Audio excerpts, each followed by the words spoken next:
نہایت ہی واجب الاحترام میرے بزرگوں، دوستوں اور عزیز ساتھیوں، ایک بہت اہم موضوع ہے جس پہ فی زمانہ بہت زیادہ بات بھی ہوتی ہے، بیانات بھی ہوتے ہیں، لیکچرز ہوتے ہیں، ویڈیو کلپس بھی شیئر ہوتے ہیں، اور وہ عنوان ہے اصلاح معاشرہ۔ لیکن ہم عجیب صورتحال یہ دیکھتے ہیں کہ اصلاح معاشرہ کی بہت زیادہ کوششوں کے باوجود معاشرے میں اس طرح کی اصلاح ہمیں عملی طور پر نظر نہیں آتی۔ تو یقیناً اس میں کچھ ایسی خرابیاں ہوں گی جن کی وجہ سے اصلاح معاشرہ درست طور پر ہمیں ہوتی نظر نہیں آتی۔ اب آپ ذکر اس پہ بھی ہم اس مختصر سے وقت میں بات کریں گے۔ سب سے پہلی چیز یہ ہے کہ اصلاح معاشرہ وقت کی اہم ترین ضرورت تو ہے، اس میں تو کوئی دوسری رائے نہیں، کیونکہ اگر معاشرہ بگاڑ کا شکار ہو جائے، معاشرے میں فساد پیدا ہو جائے، معاشرے میں انارکی پیدا ہو جائے، معاشرے میں برائیاں بڑھ جائیں، تو کوئی شخص بھی اس سے متاثر ہوئے بغیر نہیں رہ سکتا۔ انفرادی طور پر کوئی چاہے بھی صحیح کہ میں ان چیزوں سے بچ کر کنارہ کش ہو کر بیٹھ جاؤں، تو اگر اس دنیا میں وہ زندہ ہے تو وہ ان چیزوں سے نہیں بچ سکے گا، کہیں نہ کہیں سے اس کو متاثر ہونا پڑے گا۔ تو اس لیے اصلاح معاشرہ جو ہے یہ ایک بنیادی چیز ہے، اور پھر قرآن و سنت کا یہ ایک اہم ترین موضوع ہے۔ حضور نبی کریم صلی اللہ علیہ وآلہ وسلم کی ذات بابرکات نے اصلاح معاشرہ کے لیے کوشش کی، اور اس میں اللہ رب العزت نے اپنے محبوب کریم صلی اللہ علیہ وآلہ وسلم کو کامیابی بھی عطا کی۔ آپ نے ایک بہت خوبصورت، حسین اور کامل معاشرہ تشکیل دیا۔ اگر آج آپ اور میں ہم یہ چاہتے ہیں کہ ہماری کوششیں بھی کامیاب ہوں، بارآور ہوں، نتیجہ خیز ہوں، تو ہمیں بھی پھر رہنمائی حضور نبی کریم صلی اللہ علیہ وآلہ وسلم کی اسوہ سے لینا ہوگا، اسی طریقے کو اپنانا ہوگا جو حضور علیہ السلام کا مبارک طریقہ ہے۔ اور قرآن و سنت میں اس معاملے میں رہنمائی موجود ہے کہ آج کل کی جو اصلاح معاشرہ کی تحریکیں ہیں، سب کا موضوع جو ہے وہ یہ ہے کہ دوسروں کی اصلاح کرنا، دوسروں کو ٹھیک کرنا، خود کیسے ہیں، کیا معاملات ہیں، کوئی اپنی اصلاح کی بھی ضرورت ہے کہ نہیں، یہ کسی کا موضوع نہیں۔ سب کا موضوع یہ ہے کہ دوسروں کو ٹھیک کرنا یا دوسرے ٹھیک ہو جائیں، ان کی اصلاح کرنی ہے۔ لیکن حضور نبی کریم صلی اللہ علیہ وآلہ وسلم کی جو سنت مبارکہ ہے، وہ اپنے آپ سے شروع کرنا، اپنے خاندان سے شروع کرنا، اپنے قریبیوں سے شروع کرنا، اور ان کی اصلاح کرنا، اور پھر آگے بڑھتے چلے جانا، یہ طریقہ ہمیں نظر آتا ہے۔ قرآن مجید فرقان حمید میں اللہ رب العزت نے ارشاد فرمایا، یا ایھا الذین آمنوا قوا انفسکم وَأَهْلِكُمْ نَارًا، کہ اے ایمان والو اپنے آپ کو اور اپنے اہل خانہ کو، اہل عیال کو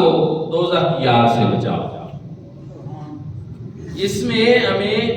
رہنمائی فرما دی گئی کہ کیا کرنا ہے آپ، کہ سب سے پہلے اپنے آپ کو اور پھر اپنے اہل و عیال کو دوزخ کی آگ سے بچانا۔ اہل و عیال میں وہ لوگ شامل ہیں کہ جو انسان کے اہل خانہ میں بھی ہیں، یا انسان کی کفالت میں ہیں، یا انسان کی محتاطی میں ہیں، وہ سارے اس میں شامل کیے جاتے ہیں، سب سمجھے جاتے ہیں۔ اور بھی چونکہ کچھ ارشادات ہیں جن کی روشنی میں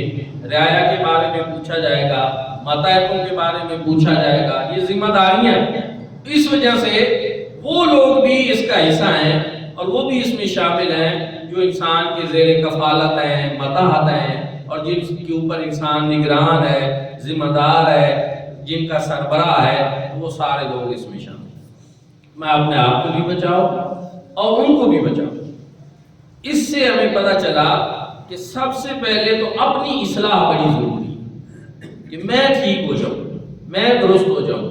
میرے درست ہونے کا مطلب یہ ہے کہ معاشرے کا ایک فرد درست ہو، پھر جب دوسرا اسی طرح سوچے گا کہ میں درست ہو جاؤں تو معاشرے کا دوسرا فرد درست ہو جائے گا، پھر اسی طرح تیسرا درست ہو جائے گا۔ تو سب سے اہم چیز یہ ہے کہ سب سے پہلے اپنی اصلاح کی جائے۔ جب یہ آیت کریمہ نازل ہوئی، جناب فاروق اعظم رضی اللہ تعالیٰ عنہ نے حضور نبی کریم صلی اللہ علیہ وآلہ وسلم سے عرض کی کہ یا رسول اللہ، اپنے آپ کو دوزخ کی آگ سے بچانا یہ تو سمجھ بھی آتا ہے اور یہ ممکن ہے، لیکن اب اپنے اہل خانہ کو بچانا یہ کس انداز سے ممکن ہے، کس طریقے سے ممکن ہے، یہ اس کے لوازمات کیا ہیں؟ انہوں نے تفصیل پوچھی تو کریم آقا علیہ السلام نے ارشاد فرمایا اس کا مطلب یہ ہے کہ جن چیزوں کے کرنے کا اللہ پاک نے تمہیں حکم دیا ہے وہ تمام کام کرنے کا تم بھی اپنے اہل خانہ کو حکم دو، اور جن چیزوں سے اللہ پاک نے منع فرمایا ہے،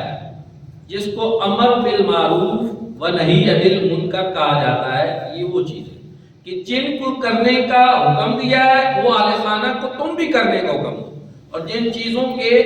کرنے سے اللہ پاک نے منع کیا ہے تم بھی اپنے گھر والوں کو اور اہل خانہ کو ان چیزوں کے کرنے سے منع کرو۔ یہ ڈیوٹی ہے، یہ ہے اپنے آپ کو بھی اور اپنے اہل خانہ کو بھی دوزخ کی آگ سے بچانا۔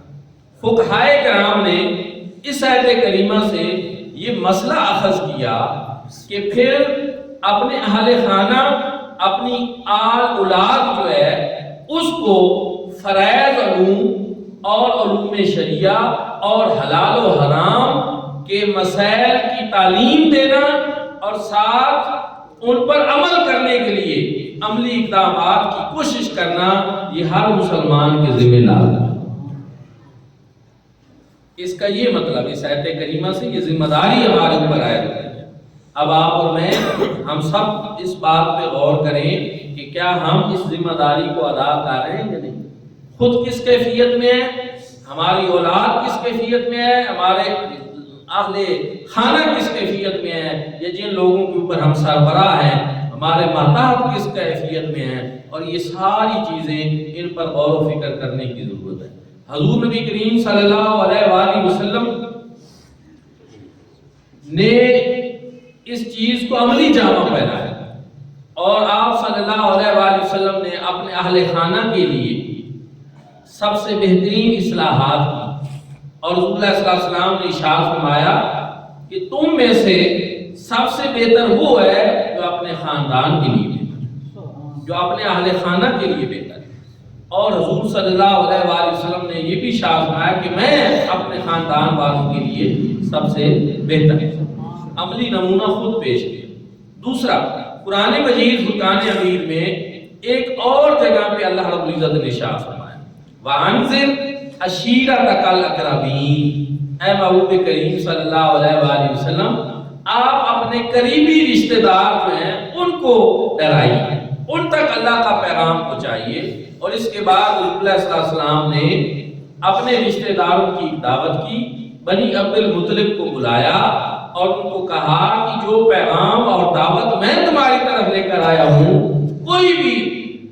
جوان آدمی اس سے بہتر اپنے گھر والوں کے لیے دعوت نہیں لا سکتا، میری اس دعوت کو قبول فرما۔ تو حضور علیہ الصلوۃ والسلام نے بھی باوجود اس کے کہ حضور علیہ الصلوۃ والسلام کا دائرہ کار صرف اپنے گھر کی اصلاح نہیں تھی، بلکہ حضور علیہ الصلوۃ والسلام معلم انسانیت تھے۔ آپ کا پیغام پوری انسانیت کے لیے تھا، اور آپ تمام انسانیت کے لیے بشیر اور نذیر بن کر آئے تھے۔ وما ارسلناک الا کافۃ للناس بشیرا ونذیرا وما ارسلناک الا رحمۃ للعالمین. لیکن پوری انسانیت دائرہ کار میں ہونے کے باوجود جو ہے جو آغاز کیا جا رہا ہے اصلاح احوال کا وہ اپنے گھر سے ابتدا کی جائے. یہ بتانا مقصود ہے کہ ٹھیک ہے رسول اللہ صلی اللہ علیہ وسلم نے ساری دنیا کے لیے اپنا نمونہ بھی پیش کرنا تھا. آپ کی تعلیمات ساری دنیا کے لیے تھی, ساری انسانیت کے لیے تھی, لیکن حضور اللہ صلی اللہ علیہ وسلم کو بھی یہ فرمایا جا رہا ہے کہ آپ بھی آغاز اپنے گھر سے کریں, اپنے قریبی رشتہ داروں سے کریں, اپنے اہل خانہ سے کریں. تو آج ہم دیکھتے ہیں بڑے بڑے مبلغین, بڑے بڑے علماء اور بڑے بڑے لوگ جو ہیں وہ دوسرے شہروں میں جاتے ہیں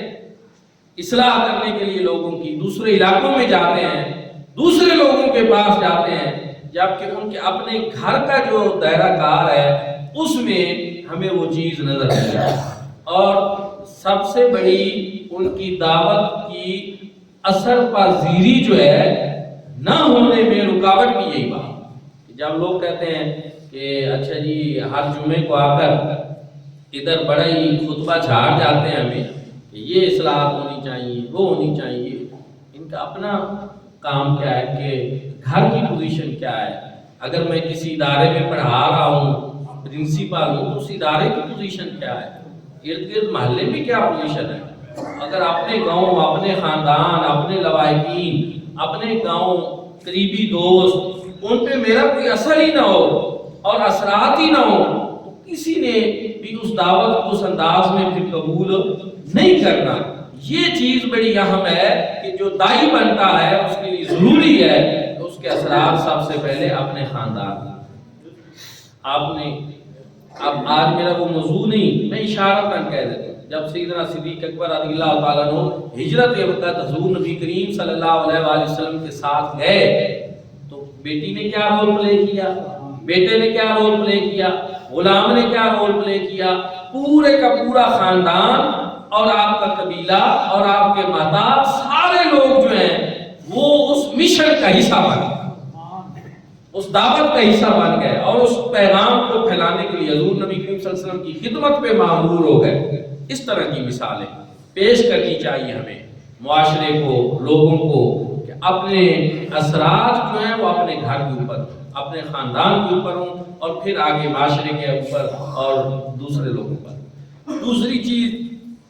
کہ دیگر انبیاء کرام کی تعلیمات جو قرآن پاک کے ذریعے ہم تک پہنچی ہیں ان میں بھی یہ بات ہے کہ انہوں نے بھی اصلاح معاشرہ کے لیے سب سے پہلے اپنی آل اولاد کے اوپر فوکس کیا, اس کو پیش نظر رکھا. جیسا کہ حضرت اسماعیل علیہ السلام کے بارے میں قرآن پاک نے سورۃ مریم میں ارشاد فرمایا وَقَانَ يَأْمُرُ أَهْلَهُ بِالصَّلَاةِ وَالزَّكَاةِ کہ حضرت اسماعیل علیہ السلام وہ تھے جو سب سے پہلے اپنے اہل خانہ کو نماز پڑھنے اور زکوٰۃ دینے کا حکم دیا. یہ ان کی خصوصیت قرآن نے بیان فرمائی, ان کی شان یہ تھی کہ وہ سب سے پہلے اپنے گھر والوں کو نماز اور زکوٰۃ کا حکم دیا کرتے. اسی طرح اللہ رب العزت نے حضرت ابراہیم علیہ السلام کے بارے میں بھی ارشاد فرمایا وَوَصَّىٰ بِهَا إِبْرَاهِيمُ بَنِيهِ وَيَعْقُوبُ يَا بَنِيَّ إِنَّ اللَّهَ اصْطَفَىٰ لَكُمُ الدِّينَ فَلَا تَمُوتُنَّ إِلَّا وَأَنتُم مُّسْلِمُونَ. فرمایا حضرت ابراہیم علیہ السلام نے وصیت کی اے میرے بیٹو, اور حضرت یعقوب علیہ السلام نے بھی وصیت کی کہ اے میرے بیٹو یہ جو دین اللہ نے تمہارے لیے پسند کر لیا ہے تم بھی اس دین کو اپنے لیے پسند کر, اور تم نے نہیں مرنا مگر اسی دین کے اوپر مسلمان ہو کر. تو یہاں حضرت ابراہیم علیہ السلام بھی حضرت یعقوب علیہ السلام بھی اپنی اولاد کو تلقین کر رہے ہیں, نصیحت کر رہے ہیں, واعظ فرما رہے ہیں, یا یہ کہہ لیں کہ ان کو تاکید کر رہے ہیں کس بات کی, دین کے اوپر قائم رہنے کی اور دین کے اوپر پابند رہنے کی. یہ طریقہ ہمیں اور انبیاء کرام میں بھی نظر آتا ہے. اسی طرح جو ہے حضرت یعقوب علیہ السلام کے بارے میں ہے اذ حضر یعقوب الموت اذ قال لبنیہ ما تعبدون من بعدی, کہ جب حضرت یعقوب علیہ السلام کے اوپر بھی وقت وصال ان کا آیا, وقت موت آنے لگا, تو انہوں نے بھی اپنے بیٹوں کو یہ تاکید کی کہ تم میرے بعد جو ہے کسی اور کی عبادت نہ کرنے لگ جانا، اللہ کی عبادت کرنا، اسی پر کاربند رہنا، انہوں نے بھی وصیت کی۔ تو اس طرح انبیاء کرام کے ان متعدد واقعات سے ہمیں یہ پتہ چلتا ہے جو قرآن پاک نے ہمیں بتائے کہ انبیاء کرام نے جو اپنی دعوت تبلیغ کا فریضہ سر انجام دیا، اس کا آغاز انہوں نے اپنے گھر سے، اپنے خاندان سے کیا، اپنے بیٹوں کو نصیحتیں کی، اپنے بیٹوں کو جو ہے اپنے خاندان والوں کو جو ہے وہ اس طرف راغب کیا۔ اصلاح معاشرہ کی اثر پذیری تب ممکن ہے، اصلاح معاشرہ تب ممکن ہے جب اس کا دائرہ کار اپنے خاندان سے شروع کیا جائے، اپنی سب سے پہلے تو اپنی ذات سے، پھر اپنے خاندان سے، تو پھر آگے جو ہے یہ سلسلہ بڑھتا چلا جائے گا، اس کے اثرات بھی ہوں گے اور یہ چیزیں ہمیں معاشرے میں نظر کیا جائے۔ دوسری چیز یہ ہے کہ کب اثرات نہیں ہوتے؟ جب قول و فعل میں تضاد، داعی جو ہے، دعوت دینے والا جو ہے، اس کے قول و فعل میں تضاد ہو کہ وہ کہتا کچھ ہو اور خود کرتا کچھ ہو، تو پھر بھی لوگ اس کی دعوت کو قبول نہیں کریں گے، اصلاح معاشرہ نہیں ہو سکتا۔ حضور نبی کریم صلی اللہ علیہ وآلہ وسلم کی جو خصوصیات بہت زیادہ تھی، جن میں سے ایک یہ خصوصیت بھی تھی کہ حضور نبی کریم صلی اللہ علیہ وآلہ وسلم کے قول و فعل میں تضاد نہیں، ظاہر و باطن میں تضاد نہیں تھا، اور آپ جو ارشاد فرماتے تھے اس پر خود بھی عمل کرتے تھے، اور ہمیشہ آپ صلی اللہ علیہ وآلہ وسلم سچ بولتے تھے، جھوٹ کو ناپسند فرماتے تھے۔ آج ہمارے معاشرے میں بہت سی برائیاں موجود ہیں، لیکن جو بنیادی طور پر جن چیزوں نے ہمارے معاشرے کو اوپر ہمارے حکمرانوں سے زیادہ یہ شروع ہوتی ہے اور نیچے عام آدمی تک، کہ جھوٹ بہت بولتے ہیں، ہمارے حکمران بھی بولتے ہیں، عوام بھی بولتی ہے، چونکہ جیسی یہ بات یاد رکھیں کہ الناس علی دین ملوکہ، حدیث پاک میں ہے کہ لوگ اپنے بادشاہ کے مذہب پر ہوتے ہیں، بادشاہ نیک آ جائے، اچھا حکمران آ جائے، رعایا بھی نیک ہو جاتی ہے، اور اگر بادشاہ جیسی غلطیاں کرے قوم بھی اسی طرح کی ہو جاتی ہے۔ تو ہمارے سب سے زیادہ اگر میں یہ کہوں کہ پاکستان میں جھوٹ کہاں بولا جاتا ہے، تو وہ اس میں کوئی دوسری رائے نہیں کہ جو ہمارے وزیر اطلاعات ہوتے ہیں، سب سے زیادہ پاکستان میں جھوٹ بولنے کی ڈیوٹی ان کی، قوم کو گمراہ کرتے ہیں، غلط باتیں کرتے ہیں۔ اور اس میں یہ نہیں کہنا چاہ رہا کہ وہ کس پارٹی کا ہو، جب بھی حکومتیں بدلتی رہتی ہیں یہ ڈیوٹی وہی کرتا رہتا ہے جس نے یہ کرنی ہے، اس کے ذمہ لگی ہے۔ کاش کہ ایسا نہ ہو، سچ بولیں، حکمران سچ بولیں، پھر عوام بھی سچ بولیں۔ اصلاح معاشرہ کے لیے یہ دو بنیادی چیزیں ہیں، سچ بولنا اور جھوٹ سے اجتناب کرنا۔ اچھا، جس معاشرے میں ہم رہ رہے ہیں، ایک ورکر ہے، کام کرنے والا بندہ ہے، تو مجھے اس کی تلاش تھی۔ یہ میں ایک واقعہ آپ کو اس لیے بتا رہا ہوں کہ معاشرے میں کیا ہو رہا ہے۔ مجھے اس کی تلاش تھی، میں نے اس کے نمبر کو ملایا، 2-3 مرتبہ نہیں ملا، تو پھر مجھے کل پرسوں وہ عملی طور پر کہیں کام کرتے ہوئے دکھائی دیا، مل گیا۔ میں نے اس کو کہا یار آپ نے نمبر کیوں بند رکھا ہوا ہے، مجھے آپ سے کام تھا۔ تو وہ کہتا ہے جناب سچی بات یہ ہے کہ جھوٹ بولنا پڑتا ہے، جھوٹ سے بچنے کے لیے نمبر بند۔ یہ بات اس کی جو میں نے کہا وہ کیسے؟ اس نے کہا اگر میں کسی کو یہ بتاؤں نا میری بیٹی بیمار ہے، میں کام پہ نہیں آ سکتا، تو وہ مجھے تنگ کرنے کہ نہیں آپ آئیں، یہ کریں وہ کریں۔ میں اگر ان کو کہہ دوں نا کہ میں سرگودا میں ہوں، میں جوہر آباد میں ہوں، وہ کہتا اچھا چلو سرگودا ہے۔ یہ میں اس لیے بتا رہا ہوں کہ اگر یہ کون ہے جو کسی کو جھوٹ بولنے پہ آمادہ کرتے ہیں، جو اس نوبت میں پہنچاتے ہیں کہ ہم سچ سے مطمئن نہیں ہوتے، جھوٹ سے مطمئن ہو جاتے ہیں، تو یہ ہم ہی ہیں، یہ ہم خود لوگ، ہماری عادتیں ایسی ہو گئی ہیں، ہمارے اپنے معاملات ایسے ہو گئے ہیں کہ ہم نے لوگوں کو اس جگہ پہ لا کر کھڑا کیا ہے کہ ہم اگر کوئی سچ بول دے تو ہم اس کی حوصلہ شکنی کرتے ہیں، اس پہ دباؤ ڈالتے ہیں، اس کو پریشان کرتے ہیں، اور جھوٹ بولنا اس کو ہم نے لوگوں کے لیے آسان کر دیا، مطمئن ہو جاتے ہیں۔ یہ اس میں آپ اور میں ہم سب کو اجتماعی طور پر جو ہے یہ چیزیں سمجھنی ہوں گی، ان چیزوں سے بچنا ہوگا۔ یہ بھی دین کا ایک حصہ ہے، یہ بہت اہم چیزیں ہیں۔ اگر ہم نے ان چیزوں پہ توجہ نہ دی تو جھوٹ بہت عام ہو جائے گا، معاشرہ خراب ہو جائے گا، اور ہمیں چاہیے کہ ہم لوگوں سے بات کرتے ہوئے اتنی شدت یا اتنی زبردستی نہ کریں کہ لوگ جو ہیں وہ ہر بات کا حل جھوٹ بولنے میں نکالنا چاہیے۔ حکمرانوں کو بھی جھوٹ نہیں بولنا چاہیے، تاجروں کو تجارت میں نہیں بولنا چاہیے، کسانوں کو اپنی فصلوں زمینوں کے بارے میں، پیداوار کے بارے میں نہیں بولنا چاہیے، ملازموں کو اپنے سلسلے میں نہیں بولنا چاہیے، اور ہر سطح پہ ہمیں چاہیے کہ ہم اپنے بچوں کے سامنے بھی بالخصوص سب سے پہلے خود سچ بولیں اور پھر ان کو سچ کی تلقین کریں۔ ہو ہی نہیں سکتا کہ باپ جھوٹ بولنے والا ہو اور بیٹے کو کہے کہ بیٹا آپ سچ بولیں، تو وہ آپ کا بیٹا کبھی آپ سے اثر نہیں لے گا۔ تو اس طرف آئیں۔ پھر جھوٹ اتنی غلط چیز ہے کہ قرآن پاک میں آج یہ مسئلہ آپ سمجھ لیں کہ چھوٹی چھوٹی باتوں پہ نا لوگ کہتے ہیں فلاں بڑا لعنتی ہے، لعنت کر دیتے ہیں، بھیج دیتے ہیں۔ شرع میں کسی شخص کا نام لے کر اس پہ لعنت کرنا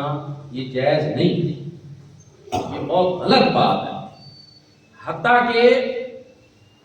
کسی مسلمان کو آپ اس کا نام لے کر چاہے وہ جتنا ہی غلط کام کیوں نہ کر رہا ہو، آپ اس پہ لعنت نہیں بھیج سکتے۔ ہاں البتہ یہ ہے کہ قرآن مجید فرقان حمید میں مسلمان مگر جھوٹ بولنے والا اس کے اوپر لعنت کی، یعنی لعنت بھیجنا یہ بہت ناپسندیدہ بہت غلط کام ہے۔ آج ہم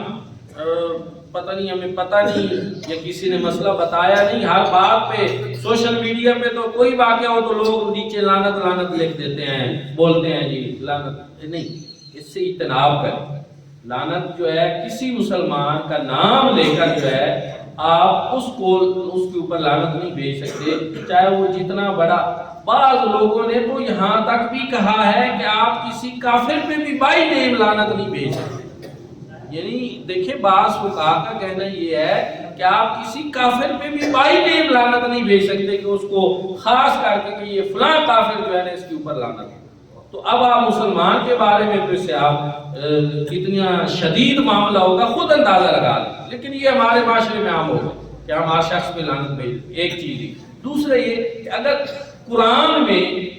کہیں کسی کے اوپر مسلمان کے اوپر جو ہے بائی نیم تو نہیں لیکن اس کی اس برائی کے اوپر جو ہے اس طرح لعنت بھیجی گئی ہے تو وہ کوئی اور برائی نہیں، وہ جھوٹ کی برائی ہے جس کے اوپر اللہ رب العزت نے ارشاد فرمایا لعنت اللہ علی الکاذبین۔ اب اس کے بعد تو سمجھ لیں کہ جھوٹ بولنے کی کوئی گنجائش ہی باقی نہیں رہتی ایک بندہ مومن کے لیے۔ لعنت کا مطلب کیا ہے؟ رحمت حق سے دوری۔ لعنت کا مطلب یہ ہے کہ جب اللہ رب العزت کسی پہ لعنت فرماتے ہیں تو گویا رب تعالیٰ کا فرمان یہ ہے کہ میں نے اپنی رحمت سے اس کو دور کر دیا۔ اور اگر ایک بندہ ایک لمحے کے لیے بھی اللہ پاک کی رحمت سے دور ہو جائے تو وہ کن ضلالت کی گہرائیوں میں جائے گا اور اس کا ٹھکانہ کہاں ہوگا، آپ اس کو سوچ سکتے ہیں۔ تو اس لیے اصلاح معاشرہ تب ہوگی جب سچ رائج ہوگا اور جب جھوٹ سے اجتناب کیا جائے گا۔ اور جھوٹ بہت بری چیز ہے، اور جو ہے باقی لعنت جو ہے کافر کے لیے، مشرک کے لیے، منافق کے لیے، لیکن صرف ایک جگہ پہ قرآن پاک میں مسلمان کے اوپر لعنت جو ہے بائی نیم نہ صحیح لیکن اس کی برائی کے اوپر کی گئی ہے اور وہ جھوٹ بول۔ تو اس لیے یہ بنیادی چیزیں ہیں، اگر ہم ان سے اجتناب کریں گے ہمارے معاشرہ جو ہے اس کی اصلاح ہوگی، قول و فعل میں تضاد کا خاتمہ، سچ بولنا اور ایک دوسرے کے لیے راہ کھولنا، تاکہ یہ نوبت ہی نہ آئے کہ بندہ جھوٹ بولے۔ آپ اس کو کوئی ایسا راستہ دیں، اس کے لیے کوئی ایسی گنجائش چھوڑیں کہ وہ اپنی بات سچ طریقے سے کر سکے۔ تو دعا ہے کہ اللہ کریم ہم سب کو عمل کی توفیق عطا فرمائے۔ ارشاد فرمائے یا ایھا الذین آمنوا قوا انفسکم واہلیکم نارا، کہ اے ایمان والو اپنے آپ کو بھی دوزخ کی آگ سے بچاؤ اور اپنے اہل خانہ کو بھی دوزخ کی آگ سے بچاؤ۔ اور یہ اصلاح معاشرہ کے لیے بنیاد ہمیں فراہم کی گئی کہ پہلے اپنی اصلاح کرو اور اپنے خاندان کی اور پھر دوسروں کی۔ جبکہ آج کل اصلاح معاشرہ یہ ہو رہی ہے کہ میں نے خود نہیں سدھرنا، میں نے باقی ساری دنیا کو ٹھیک کرنا، باقی سارے لوگ ٹھیک ہو جائیں۔ تو اس بات کو سمجھنے کی ضرورت ہے۔ وما علینا الا البلاغ۔